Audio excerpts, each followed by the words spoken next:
Everything is fair in war and love అనే కొటేషన్ను అనుకూలంగా మార్చుకుంటున్నారు Mallareddy. Everything is fair in Paisa and politics అంటూ కొత్త రాగం ఎత్తుకుంటున్నారు. అవసరానికి తగ్గట్టు డైలాగ్ లైన్ అయితే మార్చియచ్చు, కానీ కొటేషన్లు కూడా ఇష్టానుసారం మార్చుకోవచ్చా అంటే మల్లన్న వాలకం చూసిన వారంతా అవునని అంటున్నారు. చామకూరకు మాత్రమే సాధ్యం అంటున్నారు. ఎవరు అధికారంలో ఉన్నా మల్లారెడ్డి హవా ఢోకా లేదంటే ఆయన లాబింగ్ ఎంత బలమైందో అర్థం చేసుకోవచ్చు.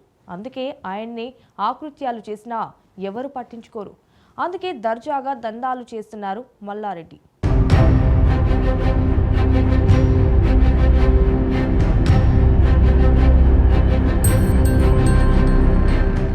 రూలింగ్ పార్టీ ఏదైనా డోంట్ కేర్, సీఎంగా ఎవరున్నా బేఫికర్. ఇది మల్లారెడ్డి ధీమా. విద్యా సంస్థల ముసుగులో దోపిడీ దందాలు చూస్తున్నా ఏమాత్రం భయం లేదంటే మల్లన్న లాబింగ్ ఎలా పనిచేస్తుందో ఊహించుకోవచ్చు. తెలంగాణ రాష్ట్రం ఏర్పడిన తర్వాత టీడీపీ అధినేత చంద్రబాబును మాయ చేసి ఎంపీ టికెట్ తెచ్చుకున్న మల్లారెడ్డి మల్కాజ్గిరి ఎంపీగా ఎన్నికవడంతో ఆయన దిశ తిరిగిపోయింది. ఇక అక్కడి నుంచి అవకాశవాద రాజకీయాలతో అధినేతల్ని బుట్టలో వేసుకుంటూ మల్లన్న తన అరాచక ప్రస్థానాన్ని కొనసాగిస్తున్నారు.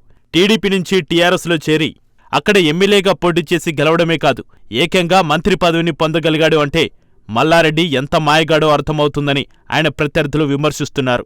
ఈ విమర్శల్ని సైతం తనకు పాజిటివ్గా మలుచుకోవడంలో మల్లన్న దిట్ట. ఎవరైనా తనను తిడితే దాన్ని కూడా జోవియల్గా మార్చేసే ఘనుడు మల్లారెడ్డి.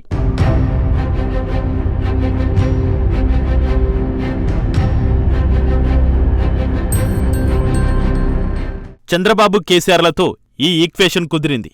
కానీ రేవంత్ రెడ్డి సీఎం అయ్యేసరికి మల్లారెడ్డికి చుక్కలు కనిపించాయి.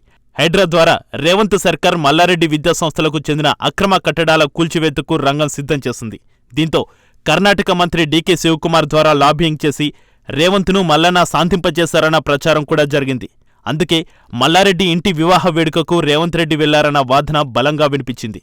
అందితే జుట్టు, అందకపోతే కాళ్ళు అనే ఫార్ములాను బాగా ఫాలో అయ్యే మల్లారెడ్డి దొరికిన ఛాన్సును మిస్ చేసుకోకుండా తన మనవళ్లందర్నీ క్యూ కట్టించి రేవంత్ రెడ్డి కాలపై పడేసి ఆశీర్వాదం తీసుకోమన్నారు. ఎంతటి శత్రువైనా కాలపై పడితే వదిలేయడం ఆనవాయితీ కనుక మల్లన్న కుటుంబ మర్యాదలతో రేవంత్ ఫిదా అయిపోయారు.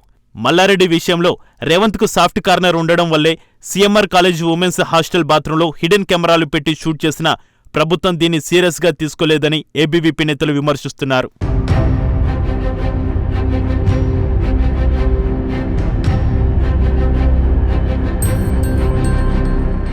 ఇంతకాలం తన మనీ పవర్తో ఎంతటి వారినైనా గుప్పెట్లో పెట్టుకోగలననే ధీమాతో మల్లారెడ్డి చేసిన పాపం పండే రోజు దగ్గర పడిందని విద్యార్థి సంఘ నేతలు దుమ్మెత్తిపోస్తున్నారు. లేడీస్ హాస్టల్ బాత్రూంలలో కెమెరాలు పెట్టే స్థాయికి తెగించినా మల్లారెడ్డి దాన్ని లైట్ తీసుకుంటున్న తీరు పట్ల మహిళా సంఘాలు కూడా మండిపడుతున్నాయి. ఇప్పటివరకు శిశుపాలుడు మాదిరిగా చేసిన తప్పులకు సమాధానం చెప్పే రోజు దగ్గర పడిందని వారు హెచ్చరిస్తున్నారు. స్టూడెంట్స్తో పెట్టుకుని ఎవరు గెలిచిన దాఖలాలు లేవు. ఇప్పుడు మల్లన్న తన లాబింగ్తో చేసే తప్పుకు ఎలాంటి మూల్యం చెల్లిస్తారో వేచి చూడాలి.